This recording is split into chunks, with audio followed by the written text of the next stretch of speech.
So, finally got my hands on Firewall, 0 Hour. And, yeah, this is interesting because this one did not get as much buzz and, press compared to Bravo Team. And this one definitely deserved it far more. I mean, first impressions, it's a great game. But this is an online-only experience. I mean, yes, you could play it single player, that you have AI, but the game is mostly, centered around multiplayer. And, well, after playing it for about a week, let's just ask the questions. Is it fun? Will it last? But most importantly, is it worth the money? Well, let's find out.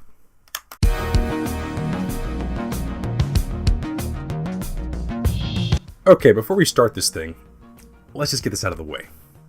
This is a ripoff of Rainbow Six Siege. There's no ifs, ands, or buts about it. This is Rainbow Six Siege in VR. But before we jump into the gameplay, let's talk about the overall aesthetic. Well, this is exactly what you expect. You are part of a recon team asked to travel to different locales and accomplish a mission against an enemy team. And the game does a great job of capturing that. Every map is gritty, colors are a bit washed out, and everything has a very serious tone to it. The overall map design is very clean, and the detail does impress, but it's not distracting enough to make you stop and admire the walls around you. Overall, it's serviceable, and that's perfect for a game like this. And to top it off, the overall graphic fidelity is really superb. Now, I've seen some people call these PS2 graphics, but I've honestly never seen a PS2 game that looks this sharp. It's much more mid-PS3 than anything, and people who say that are just out of their mind. Throw in some amazing sound effects that really makes the player feel like everything is happening around them, and some good, mind you, repetitive voiceover work. And all in all, you have a fantastic video and audio package.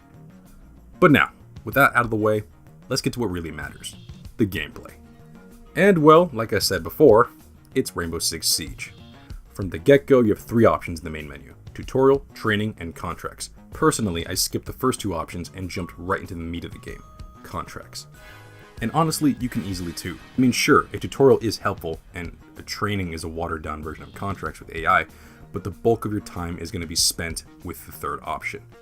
In contracts, you're shoved into an 8-player match, 4v4. 4 players are the defenders, and the other 4 are attackers. The task at hand is for the attackers to find and hack a computer containing important information that the defenders are, well, defending. There are no respawns, but the cool thing here is even though you're dead, you can still aid your team beyond the grave, because when you die, you have access to a bunch of cameras placed all around the map, changing your position from a member of the squad into their eye in the sky. You can choose from a list of different characters with different special attributes, level up, and choose your loadouts, just like any other modern multiplayer shooter. It's pretty cut and dry and very simplistic.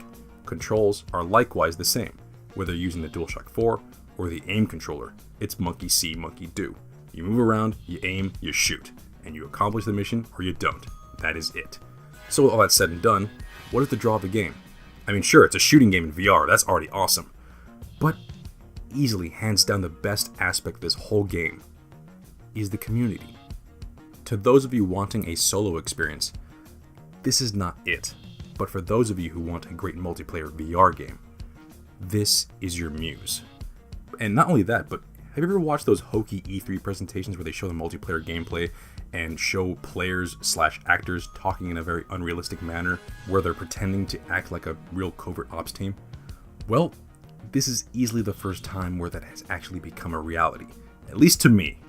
I mean, sure, it happens in Siege, but with the level of immersion here, it seems that nearly everyone begins to feel the need to talk in such a way. Strategy, tactics, and of course, the occasional joke will be thrown in, but after a while playing, I truly started to feel a connection with the other players, like a brothers and sisters in arms kind of vibe. And this is what's going to make the game last: the community. I mean, as long as there's people who want to play, and there's people who actually want to, get in the mindset and you actually want to work as a team, this game can last a while. And as long as the developers are, going to support it and back it up and release new content, I can see this game lasting, well, as long as Rainbow Six Siege has. So, on to my final thoughts. It's incredible. It's an easy to jump in kind of game, the level of immersion is sky high, and the community will keep this game going for a long time. I highly recommend this game, especially with the aim controller.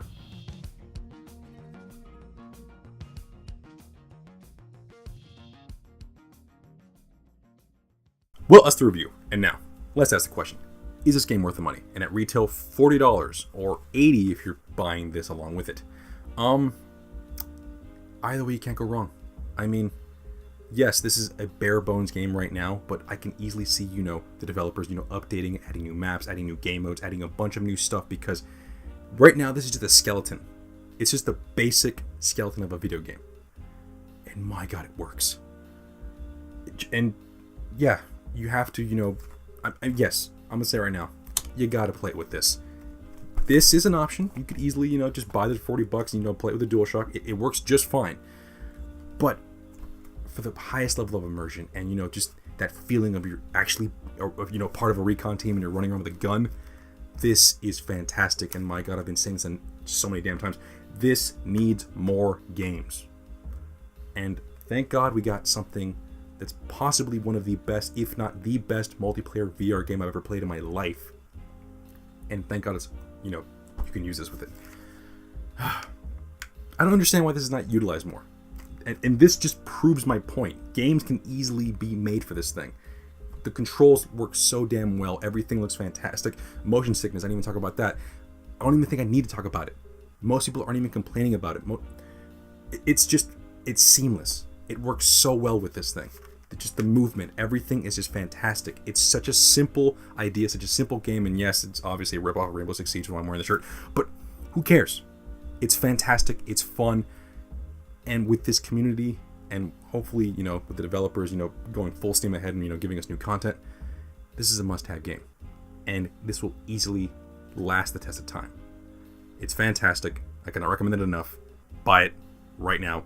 I want to see you out there on the battlefield, or houses, whatever the recon field, whatever the hell you want to call it. Regardless, this game's fantastic. Just buy it.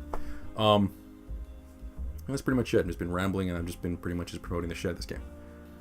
I bought this myself. I'm just letting you know right now. I feel like I'm shilling this thing, but I'm not. I just had a lot of fun with it, and the more people that play it, it's just a benefit for everyone. But yeah, that's the video. Regardless, thank you for watching. Like, comment, and subscribe. I'll see you guys later.